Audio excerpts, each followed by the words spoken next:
మీరు క్షుద్ర పూజలు జరుగుతాయంటే ఒక టెంపుల్లో అన్నారు. నిజంగా మంత్రాలు ఉన్నాయా లేవా? ఉన్నాయి. క్షుద్ర పూజలు చేస్తారు. ఉన్నాయి, కేరళలో ఎక్కువ ఉన్నాయి. సో క్షుద్ర పూజలు చేస్తే ఒక మనిషి ఏ విధంగా ప్రవర్తిస్తాడు? క్షుద్ర పూజలు చేసి కొంతమంది మనుషుల్ని పిచ్చోళ్ళు చేస్తారు. ఇంట్లో పెద్ద మొన్నటి వచ్చిన ఒక ఆమె బీటెక్ చదువుకుంది. బీటెక్ ఫస్ట్ క్లాస్లో పాస్ అయింది. ఇప్పుడు ఆమె పిచ్చి దానిలోకి ఉంది. పిచ్చి దానిలోకి ఉంది. ఎందుకు? అదే కొంచెం దుష్ట గ్రహాలు చేసి పిచ్చిదైపోయి ఆమె చదువు అదంతా పోయి పిచ్చిదానికి తిరుగుతుంది ఇప్పుడు. ఓకే, ఇంట్లోనే అట్లా ఉంటాయి. మరి ఏం చేసారు మీరు? విముక్తి చేసిన. ఎట్లా చేసారు? చేసి కొన్ని విధానాల ప్రకారం చేసి ఆమె కొంచెం ఇప్పుడే వారం ముందు వచ్చిందామా, ఇంకా క్లియర్ కాలే, ఇంకా చేయాలి.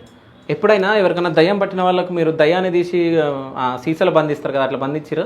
దెయ్యాన్ని తీసేస్తాం, సీసలంతా బంధించేదంతా మనకు కరెక్ట్ కాదు. అది సీసలో బంధించి కాదు. దెయ్యాన్ని తీసి ముంతలో శక్తి లేదు మీకు. దెయ్యాన్ని తీసి ముంతలో శక్తి లేదు మీకు. సీసలో వేయండి, అది చూపిస్తానికి. అది సీసలో వేసి ప్యాక్ చేసి సముద్రంలో బారేసి అదంతా కరెక్ట్ కాదు. అది అది సినిమాలు చూపించి సినిమాలు చూసి కావచ్చు. మీరు కూడా సినిమా చూసే చెప్పారు కదా, అట్లా ఉంటాయండి. అది సరే, మీరేం చేస్తారు దయ్యం పట్టిన వాళ్ళు వస్తే? మేము చెప్తే కదా నీకు, కొన్ని పూజలు చేస్తాం, వాళ్ళకి నిమ్మకాయలు దిగదు. దయ్యంతో మాట్లాడతారా మీరు? దెయ్యంతోనా? ఆ దెయ్యం పట్టిన మనిషి వస్తే వాళ్ళతో మాట్లాడతాం. దెయ్యాన్ని ఇక్కడ పిలిచి మాట్లాడంగా. దయ్యం పట్టిన మనిషి వస్తే మాట్లాడతా.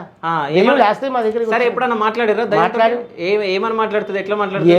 నానా రకాలు చెప్తుంది దెయ్యం. ఎట్లా గ్రహాలు ఆమె మీద ఉన్న గ్రహ దుష్ట గ్రహ అవన్నీ విముక్తి చేయడానికి చెప్పగలుగుతాం. ఎట్లా చెప్తా చెప్పు. చెప్తూ అది విముక్తి చేయడానికి. ఆమె ఎట్లా వచ్చింది, అది నీ పేరేం పేరు అంటే పేరు చెబుతుంది, ఎట్లా పోతామంటే ఏం కావాలంటే అది చెబుతుంది, అన్ని రకాలు చెప్తుంది. ఏమని చెప్తాను? నాకు మేక కొయ్యండి, నాకు ఇది పెట్టండి, అది పెట్టండి అని అంటదా? అంటది. అంటదా? పోయింది అంటది. మేక పోయండి అంటది. అంటది. మేక కావాలంటది. ఇక మీరు మేకలకు వస్తారా? మేము ఎందుకు వస్తాం? వాళ్ళ ఇంటికాడ పోయి చేస్తారు. అది ఓకే, అది కూడా మీరే చేస్తారు కదా? చెయ్యం, మేము పూజ చేస్తాం. మేము